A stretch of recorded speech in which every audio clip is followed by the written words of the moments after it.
prices have been reduced. Malaysia's total trade soars to new high in March. China's GDP expected to drop. Those are the headlines for tonight. I'm Shal Shaminato and this is TVS Nightline.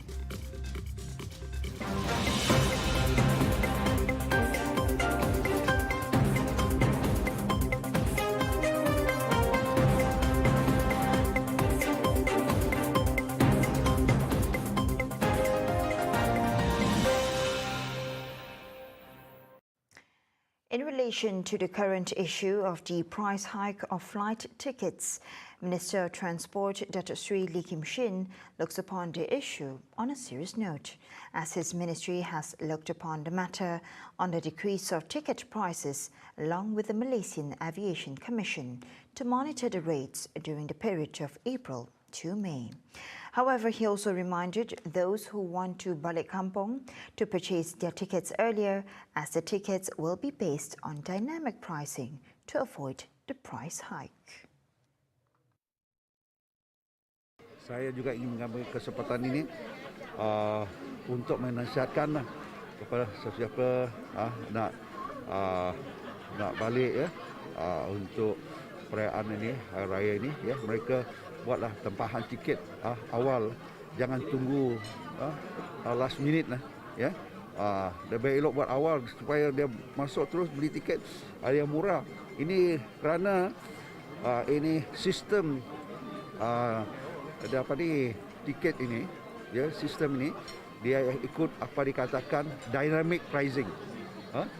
Ke rendah yang ke tinggi sekali ya, mengikut supply and demand ya. Jadi lebih awal dia buat penerbangan, masuk ke websitenya, ada harga yang murah, beli terus. Ya, itulah buat tempahan awal lah.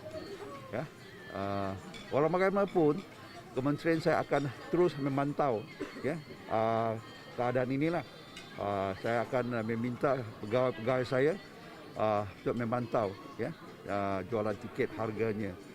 Walaupun mereka kata pun melalui perbincangan telah pun membuat keputusan untuk penurunan harga tiket ya. The Malaysian Aviation Commission of MAVCOM decided to reduce over 30% of flight ticket prices during this festive season. However, Secretary-General of the Ministry of Transport Malaysia, MOT, Dato' Isham Ishak, said the Commission will issue an official statement to investigate the rates further.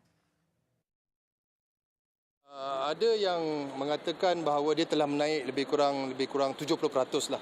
Tapi kita telah menggunakan banyak lah daripada kadar tersebut. So today, hari ini kita akan melihat semula kadar-kadar harga tiket dan kita akan membuat penilaian semula dah. Tapi semalam pun pagi ni lah bila kita lihat dah nampak penurunan. Sebenarnya lebih 30 to about more than 30% lah. Cuma kalau boleh lain kali kita beli awal, sebab harga tinggi ni bila dia dah dekat. So orang last minute ni yang harga tinggi lah. So harap dapat dirancang dengan baik supaya dapatlah mereka membeli tiket dengan harga yang lebih murah. Kalau kita beli lebih awal lagi, harga tiket akan inilah. Before this, Prime Minister Datuk Seri Ismail Sabri Yaakob reminded airline operators not to take excessive profits by increasing the price of flight tickets to Sabah and Sarawak. Meanwhile, the issue of flight ticket prices has been a hot topic since the price of air tickets increased up to 2,000 ringgit for a two-way flight to Sabah or Sarawak. In the same development, Malaysia Airlines will add 20 additional flight frequencies from Kuala Lumpur to Kuching, Sandakan, Tawau and Kota Kinabalu during the Hari Raya period. This will begin from April 28 until May 8 to accommodate the domestic travel surge. In a statement on Monday, April 18, the national carrier said the fares will also be dynamically adjusted downwards for customers to enjoy low fares. Group Chief Executive Officer Captain Izam Ismail said airlines globally set the price of flight tickets dynamically, as it is subjected to the demand and supply based on the date, time, and availability of seats within a specific time frame.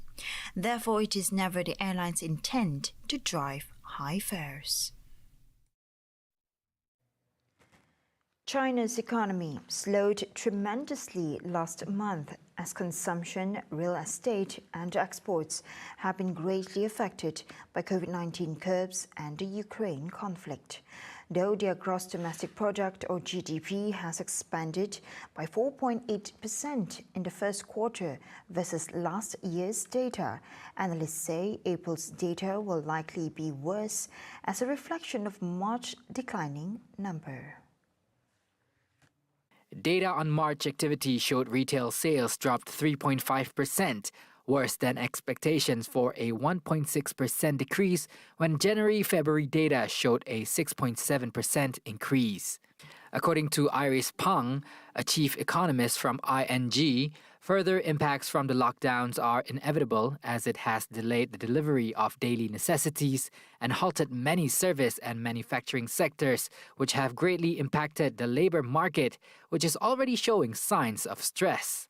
China's nationwide survey-based jobless rate stood at 5.8% last month, the highest since May 2020, while 31 of its major cities hit an all-time high of 6%.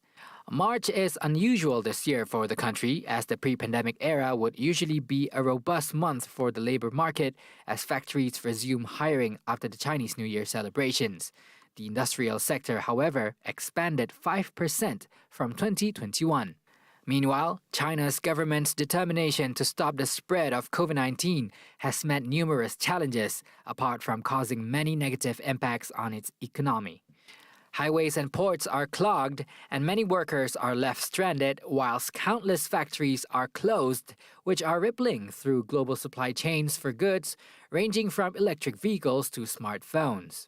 Contribution from net exports to GDP growth reduced to 3.7% in the first quarter from 26.4% in the fourth, underlining the loss of momentum in a key growth driver. China's government now faces a dilemma on how to balance economic growth and containing the outbreaks, especially in large cities such as Shanghai. Sarawak Disaster Management Committee is set to announce the standard operating procedures for the upcoming Hari Raya Aidil Fitri celebration. Its advisor, Dr. Sim Kui Hian, said the matter would be announced in due course. It should be coming out soon. We always guided by our medical experts. It's always a balance about how to safely get through the Hari Raya. They always tell you that, as we move in to live with everyone together, you must have good ventilation in your house. You must make sure that everyone is at higher risk to receive the latest vaccination if they're eligible, like second booster dose. Dr. Sim was met by reporters at a Berbuka Puasa event at Borneo Convention Centre, Kuching on Monday. He said the fight against COVID-19 is far from over and a newer, more infectious variant might appear. Therefore, he urged everyone to remain vigilant despite already in the transition to the endemic phase. So I urge those people who get infected once already still have good practice, because the second infection tends to be more symptomatic. That's what I mean by more severe, more symptomatic, because your immunity all waiting to fight. Commenting on the medical tourism industry, the Public Health, Housing and Local Government Minister said, while health tourism is important, the health of Sarawakan is more important now. There's no question that the health industry, even though it's important, but it's more important that our own people getting the best treatment.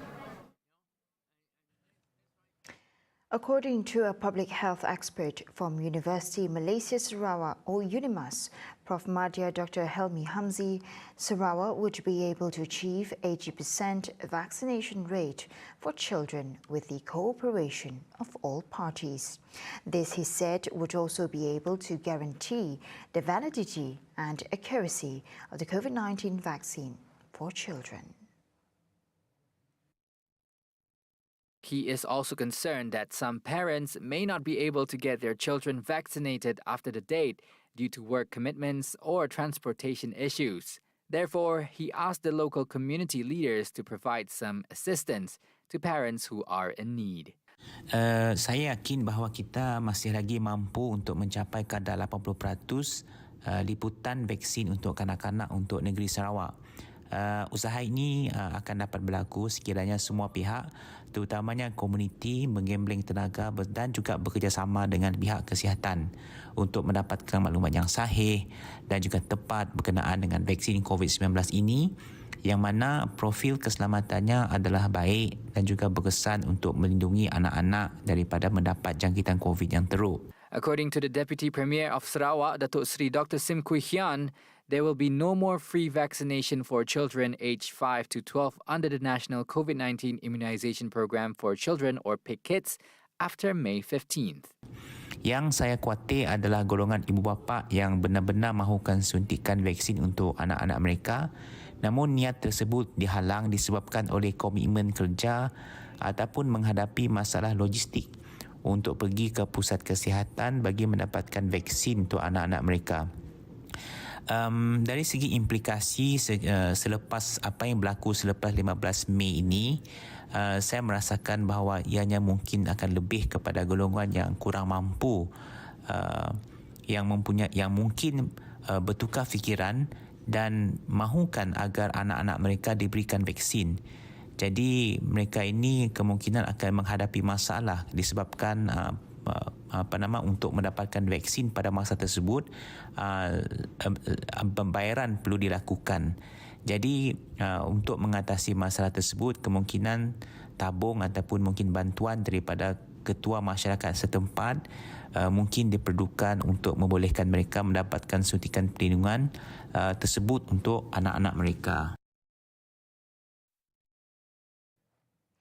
Spartan Race, the world's largest course and endurance brand, will make its return to the land of hornbills in June with its Spartan Race Sarawak after 2 years of absence due to the COVID-19 outbreak.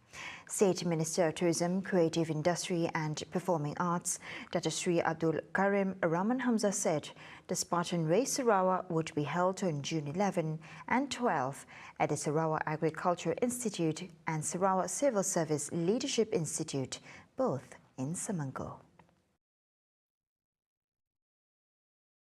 Abdul Karim further stressed that this program has the potential to boost Sarawak's tourism sector. Also, because those who come in from outside to run, to participate in these races, they will have to, they will need place accommodation, they will need transport, they will need to eat the food, they will need to do sightseeing and things like that. And it's definitely really good for tourism. The race is expected to attract 2,500 participants, including 1,000 from outside Malaysia, and as of today, 1,058 have registered for the event. I have this feeling that we will be able to hit the target or even more with the flights coming in, the new sectors that are being introduced. We've got from Penang daily flights, we've got from Singapore, we've got from other parts of... Spartan will also organize a Borneo Trail Classic in October in Sarawak, one of 9 stops of the Spartan Trail World Championship series around the world and the only one in Asia. The Borneo Trail Classic, which offers a total prize money of $18,000 or about 76,456 ringgit, will be held at Redeem Center in Kampong Apar from October 14 to 16th, where runners will race through jungles, hills and rivers to the finish line to earn the official Spartan Trail World Championship swag and medal. We'll be taking a short break, and when we come back, over 400,000 Malaysian children grappling with mental health. Indonesia stops search for Dutch diver. Right here on TVS Nightline, stay tuned.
Welcome back.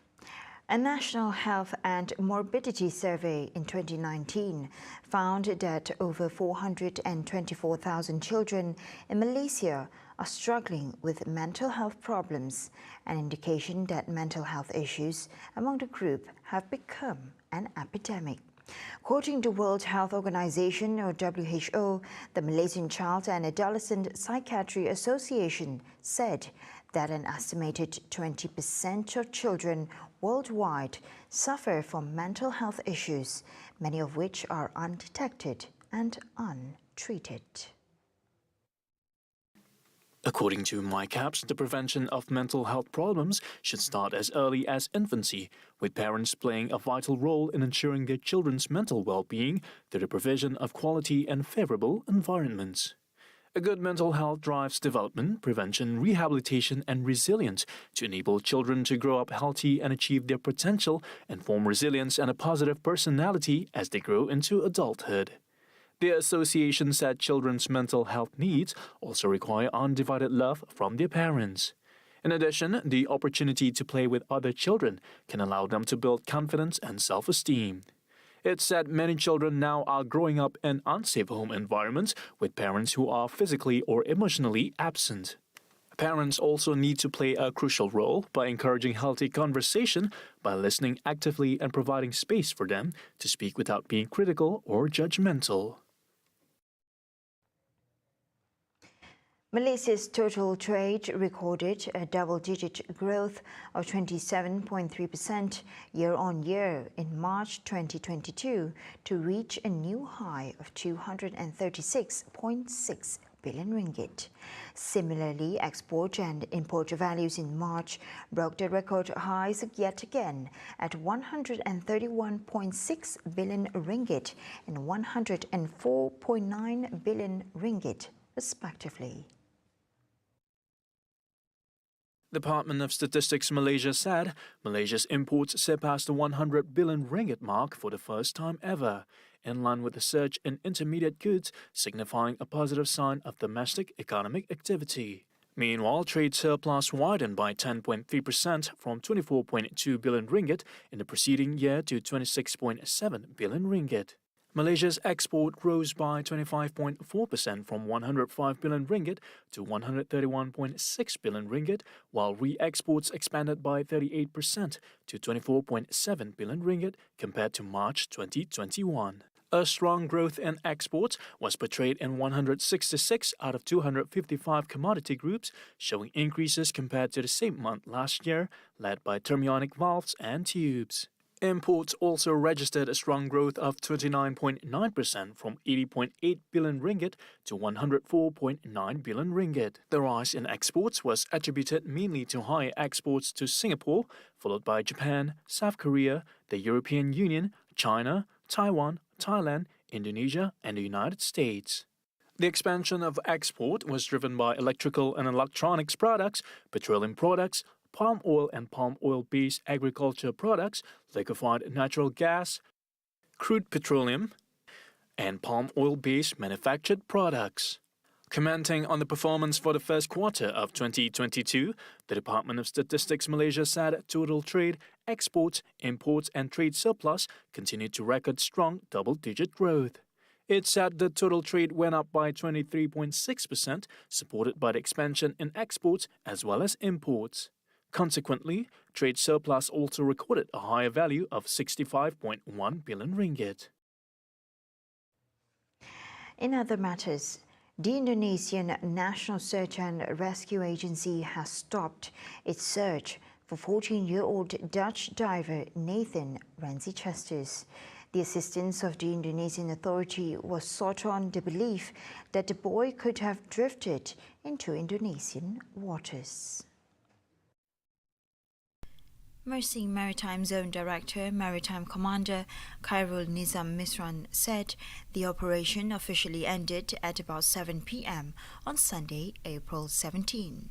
The operation was stopped after a 7-day search beginning last April 10 in the Indonesian waters, and the matter had been informed to the British and Dutch embassies. The young Dutch diver was confirmed dead by his father, Adrian Peter, who relayed the information to the authorities after he was rescued.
Thank you for staying with me. The consumption for kek lapis Sarawak have seen an unprecedented downfall for the past 2 years since many festivities were toned down. As the country is in its endemic transition phase, entrepreneurs have gained momentum in their business as desired to return to the pre-pandemic normalcy. As upcoming celebrations are allowed in large scale, demands for kek lapis Sarawak, a synonymous dessert among Sarawakins, have skyrocketed. Khairil Zarif has a report. Paling popular selalu orang Semenanjung cari datang kedai tu adalah original dengan lapis India. Yang harga RM10 ya, setidaknya selalu beli kek masam manis lah. Promosi kek lapis masam manis yang memang digemari hinggalah sekarang ya. Ya, that's the best. Dari segi nyaman, kami prefer strawberry prune. Of course, Swiss roll-nya selain daripada rasa, design yang unik tu rasa. Untuk rupa, of course, tidak selalu akan order Swiss roll yang ada banyak-banyak design yang unik yang saya ada di Semenanjung. Permintaan paling banyak kuih itu masam manis, coklat cheese, cheese Oreo, evergreen. Sebab kuih ya lah paling nyaman lah. Kuih ya nombor 1. Best seller nang masam manis. Ya lah top lah mun masuk. Banyakannya orang dari Semenanjung, dari Kedah, Terengganu, Pahang, seluruh Semenanjung lah sampai ke Sabah. Brunei pun ada, Singapura pun ada. Pelancong beli kek tu. Although faced with the rise of prices for the raw materials, Hafiz has yet to increase the prices of the cakes sold at his shop. Instead, more discounts are given throughout the whole month of Ramadan without compromising the quality of the cakes. Ingat dah 15 ataupun 20 tahun dari usaha tu masih harga yang sama yang selama yang kami tahu. Nang takat yang kami tahu saya ada peningkatan harga. Munnya RM10 lah harganya sampai ke retok. Belum ada lagi apa-apa peningkatan yang ketara ataupun yang seketara ya. Sama aja harganya. Kita bawa ke sini disebabkan quality wise dan juga kita suka kalau pelancong tu menghargai apa yang mereka dah beli kat sini. Ya. So a lot of choice lah sebenarnya. Kalau kami orang 4 kan yang bakar kuih dalam seorang dalam 5 jenis kuih. 12 loyang kami sekali bakar. 5 jenis kuih lah. Dalam seorang buat. Malam macam tu juga sama dalam 12 loyang 4, 5 ataupun jenis macam tu lah. Kebanyakannya orang beli dengan kami orang luar Semenanjung. Kebanyakannya student lah, student dari Unimas, UiTM, tidaknya mau balik Semenanjung, tidaknya beli dari kami orang. Hafiz have also expressed his gratitude when it was announced that Malaysia is heading towards the transitioning period as it helped to revive his business. For the past 2 years, the business suffered greatly to the point where their factory was closed down. Khairil Zarif and Zaim Zarfan reporting for TVS. And that feature concludes TVS Nightline for tonight. For recurring updates, do follow us on our TVS official Facebook page and also on our headlining stories on our website at TVSTVMY. Here with me, Shota Mato, and I'll see you next time. Have a good day.